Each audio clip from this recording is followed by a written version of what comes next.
Eddy Pujalon et Marie-Françoise. Monsieur le Président, chers collègues, d'abord, on est extrêmement favorable au contrat opérationnel tel expliqué par M. Renaud Lagrave pour le monde rural. Secondement, si je regarde bien les modes de déplacement plus écologiques et collectifs, avec une participation dans les projets vélos à hauteur de 70% d'augmentation et la volonté de promouvoir les déplacements multimodaux. Mais une question me taraude, comment cela se passe pour les territoires ruraux? Va-t-on devoir aller travailler depuis Brest-Saint-Louis en vélo ou à dos de chameau? Vous en parlez dans ce texte en expliquant le principe de transport à la demande, mais la demande, là, Monsieur le Président, vous la connaissez. Vous avez rencontré les Gilets jaunes sur le rond-point de Blaye et vous avez entendu les conditions de vie déplorables de certaines femmes dans cette galère du travail trajet quotidien. Vous l'avez dit vous-même tout à l'heure. Quelle est la remarque, quelle est la demande de ces citoyens qui n'ont aucun problème avec le travail, si ce n'est qu'il leur faut entre 2 et 3 heures pour aller travailler, en se levant à 4 heures du matin, pour espérer embaucher à 8 heures ou à 9 heures quand ça se passe mal. Au lieu de faire de la centralisation de toute l'activité économique dans la métropole et des transports en connexion vers les autres grandes métropoles régionales, la région aurait dû probablement depuis longtemps développer les réseaux périurbains et ruraux vers les métropoles et entre eux, en parallèle, un développement de l'activité économique. Je sais, Monsieur le Président, que vous allez me citer l'exemple de l'entreprise de ballons dirigeables sur la Ruscade. Vous avez raison, mais il y en faudra beaucoup d'autres. Vous allez me dire que ce n'est que ce que vous faites, mais je vous le dis et je pose la question. Où en est la ligne Blaye-Saint-Marien, par exemple? Combien dans ces investissements vont être engagés dans les pistes cyclables des métropoles et combien dans les réseaux essentiels des territoires ruraux dont la survie en dépend? Pourquoi avons-nous pris tant de retard alors que le problème n'est pas nouveau? Et pourquoi faire croire que ça va changer seulement parce qu'on est en fin de mandature? Je veux y croire qu'il y a d'autres moyens à louer. Si nous prenons l'exemple de la ligne Agen-Périgueux, des élus du territoire me disent j'ai rencontré Alain Rousset il y a 15 ans, il avait dit banco pour la ligne. Le temps passe vite à la région, mais il est très long sur les territoires qui attendent.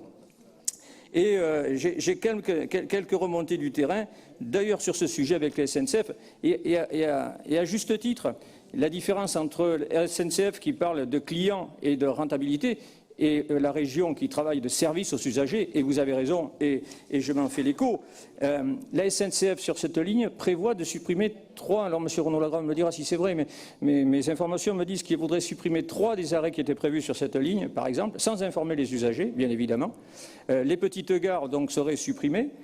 Encore des territoires ruraux que l'on va sacrifier sous l'égide de la rentabilité, ce qui est d'ailleurs le cas probablement toute l'année quand il y a des problèmes de travaux ou de grève où l'information aux usagers arrive très tardivement. Et c'est une fâcheuse habitude du gestionnaire. Notre groupe, vous en avez bien parlé d'ouverture de la concurrence, mais il est vrai qu'aujourd'hui la concurrence a du mal avec la crise Covid. Je ne pense pas qu'il y ait beaucoup de prétendants à prendre les lignes aujourd'hui. Donc on fera sans ça, on compte surtout sur la pression de la région pour tirer vers le haut encore plus le service aux usagers et en espérant que les lignes du quotidien dont vous faites la promotion à travers de ce projet aboutissent très rapidement et que demain les citoyens des territoires ruraux abandonnés puissent avoir un train du quotidien pour aller travailler dans de bonnes conditions. Je vous remercie. Juste, cher Eddy, nul ne peut... Alors, je ne sais pas si vous avez voté le plan de relance, mais si vous ne l'avez pas voté, vous êtes en totale contradiction avec vous-même. Vous l'avez voté ou vous êtes abstenu? Ah, très bien. Félicitations, merci. Je rappelle... Oui, Marie-Françoise, je vous ai dit. Je rappelle que, sous le contrôle de Renaud Lagrave et des services, on a investi hors compétences 1,4 milliard sur les infrastructures. 1,4 milliard, premièrement. Deuxièmement, que nous ne sommes ni propriétaires, ni maîtres d'ouvrage de l'ensemble de ces travaux. Et que nul ne peut contester que nous nous battons, à l'époque c'était Bernard Uturi, maintenant Renaud Lagrave, sur cette compétence transport, j'allais dire, selon une expression de mon village, comme des chats maigres. Des chats maigres, pas des chapelles, des chats maigres. Voilà. Donc, dans cette affaire, nul ne peut nous le reprocher. Troisième observation, que tous les maires et tous les usagers, y compris les spécialistes des transports urbain. Et c'est pour ça que Renault a présenté précisément ces contrats de mobilité qui supposent les transports à la demande, du rabattement, etc. Plus on arrête le train, moins il va vite, et plus on prend sa voiture. C'est mathématique. Alors, moi je veux bien qu'on dise on fait des gares partout, etc. Il est très facile d'expliquer que pour qu'un train s'arrête dans une gare, il faut que plusieurs kilomètres avant, il est ralenti. Il s'arrête d'1, 2, 3 minutes. Ensuite, il repart. À chaque fois, vous pénalisez. C'est le paradoxe. C'est pour ça que ce qu'on a essayé de vous proposer avec Renault Lagrave, c'est des dispositifs de bolides et des dispositifs de trains qui s'arrêtent, qui cabotent. Hein, voilà. Monsieur, on est d'accord, Monsieur le Président, je n'ai pas critiqué l'arrêt de la gare, c'est l'information des usagers pour qu'ils puissent se retourner. Et ensuite, je ne fais que répercuter ce que vous avez demandé à la dernière plénière. Aidez-moi pour que je puisse faire avancer la ligne Blaye-Samarien. Je fais mon boulot. Je suis favorable. J'aime bien réouvrir les voies ferrées. On peut pas avoir un discours, je pense qu'il n'y a plus d'intervenants, on ne peut pas avoir un discours en défendant le monde rural et en même temps ne pas faire en sorte, avec nos compétences et nos moyens, de développer les transports, les rabattements,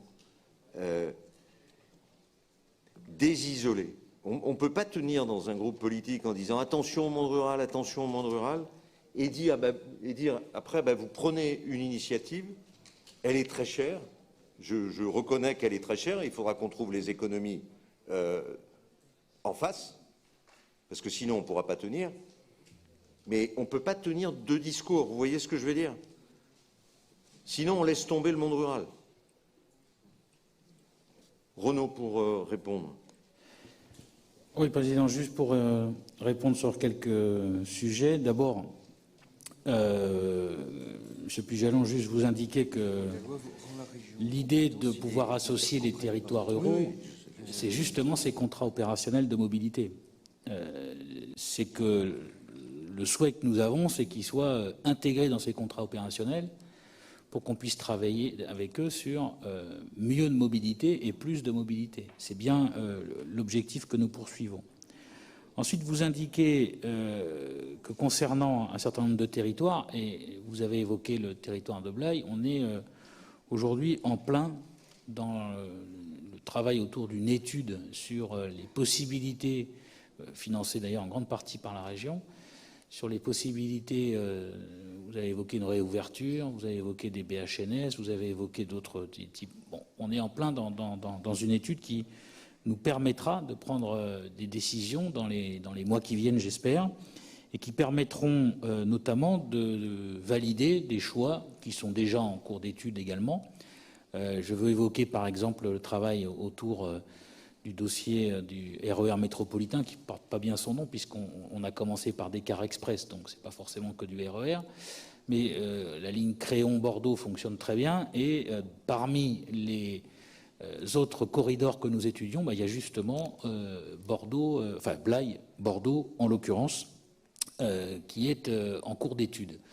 Alors ensuite, vous parlez de la ligne TER. Je veux juste vous dire que c'est exactement le contraire qui va se produire au service de décembre donc 2021. C'est qu'il y aura plus de trains et mieux de trains, puisque je pense que vous avez noté ce que nous avons fait avec la démarche Optim'Terre, notamment sur l'étoile de Périgueux, le 13 décembre dernier. Je veux juste rappeler, pour que tout le monde ait ça en tête, qu'au 13 décembre, la région de Nouvelle-Aquitaine a créé 1 million de kilomètres trains, vous avez bien entendu. C'est du jamais vu depuis très longtemps. 1 million de kilomètres train, et qu'à l'occasion d'Optim'Terre sur effectivement le lot qui concerne l'étoile ferroviaire de Bordeaux, il y aura plus de trains sur la ligne que vous avez évoquée. Alors ensuite vous dites les gares. Il faut que chacun ait en tête de quoi on est en train de se parler. On a aujourd'hui à peu près une gare tous les 12 kilomètres sur la région de Nouvelle-Aquitaine. Et sur certaines lignes, il y a des gares ou des haltes TER qui sont espacées de 2,5 km. C'est la moyenne sur une ligne qu'on vient de travailler. 2,5 km. j'entends tous les débats autour des haltes et des voies. Mais comme l'a dit le Président il y a un instant, si on fait arrêter tous les trains à toutes les haltes, alors c'est la voiture qui gagne. Parce que tout simplement, les temps de parcours ne sont pas compétitifs et qu'on arrive à des situations où effectivement les gens ne prennent plus le train parce qu'il y a trop d'arrêts. Et c'est la raison pour laquelle, effectivement, nous avons travaillé avec Jackie Aymon et d'autres collègues à faire en sorte que sur certains territoires, on puisse rationaliser tout en ayant en tête qu'il faut garder du transport à la demande, qui soit compétitif et qui soit accompagné avec justement les offres de TER qui sont parfois plus directes. Et c'est le travail que nous sommes en train de mettre en place.